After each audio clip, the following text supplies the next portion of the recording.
Cuba, and we work closely with the Forum for Rights and Freedoms inside Cuba.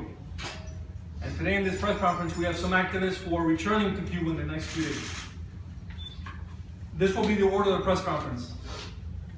I'm going to do it first in English, then I'm going to do it in Spanish, and then we'll open up to questions, or one-on-one interviews, whatever you prefer.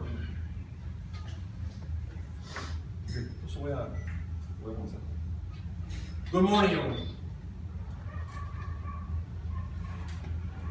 Today, the Assembly of the Cuban Resistance, together with the Forum for Rights and Freedoms in Cuba, has called this press conference to address a series of issues which are of paramount importance to this community. In the first place, we want to denounce very clearly, as we have stated for weeks now, that before President Obama's visit to Cuba, the regime would begin the arrest of hundreds, perhaps thousands of human rights activists. Over the past few days, we have seen leading activists like Berta Soler arrested, like José Daniel Ferrer arrested. Today we're receiving news, personal vehicles of dissidents like Antonio Rodriguez were confiscated yesterday. Today we have news that the homes of some activists have been surrounded and they may also be arrested.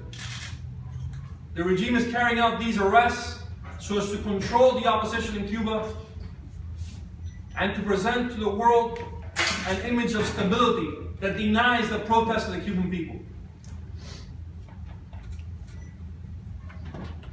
Since the announcement of normalization of relations between the United States and Cuba on December 17, 2014, repression, violence against the opposition by the regime has increased. Today we have with us victims of that violence. We have Sile Avila Leon, who arrived from Cuba the day before yesterday. She suffered, after months of harassment and persecution and increasing violence, she suffered an attack, the ramifications of which you see. Instigated by state security and carried out by a state security thug. That's the result of a machete attack against her. We have with us Hugo Damian Blanco, recently released from the prisons in Cuba. He's been in Miami for the past 3 weeks. He's returning to Cuba next week. We have with us Maria Cristina Labrada and Barbara, Hugo's wife, who are part of the Ladies in White and who every week are being beaten and persecuted in Cuba, as well as other activists. Repression has increased, repression is increasing, and the announcement of the visit is creating this increasing tide of repression in Cuba. It must be denounced. Sadly enough,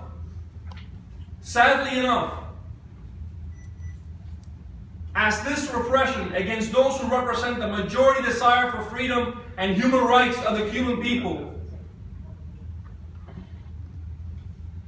increases, as repression grows throughout the island,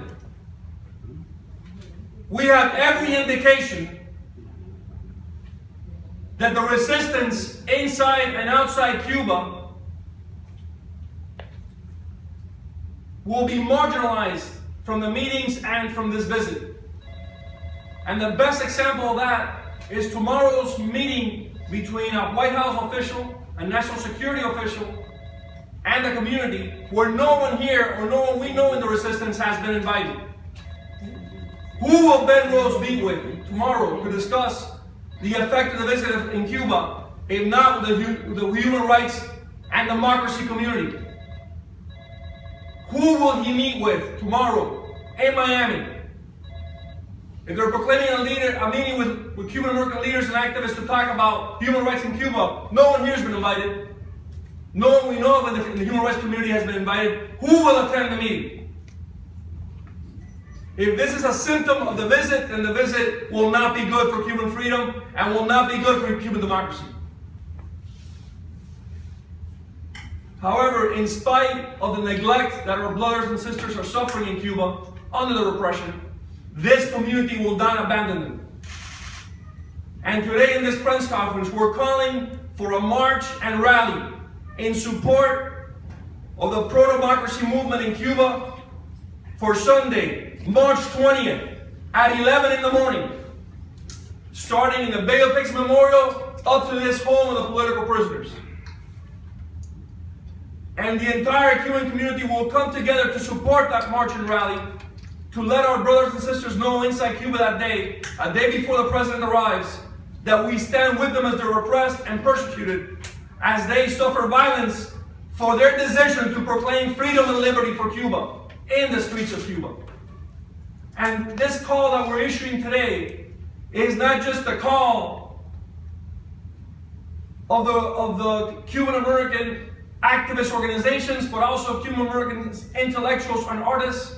We have with us prominent Cuban songwriter and author Donato Poveda, who, representing Cuban artists, is also joining this call to carry out this march and this rally in support of the resistance in Cuba. So again, Sunday, March 20th at 11 a.m. from the Bay of Pigs Memorial to the home of the political prisoner, we are calling for a march and rally in solidarity with the Cuban resistance. We urge the media to report this story, and we will support, we will stand by the resistance, just as it is being neglected by the White House here in Miami, and we fear also in Cuba.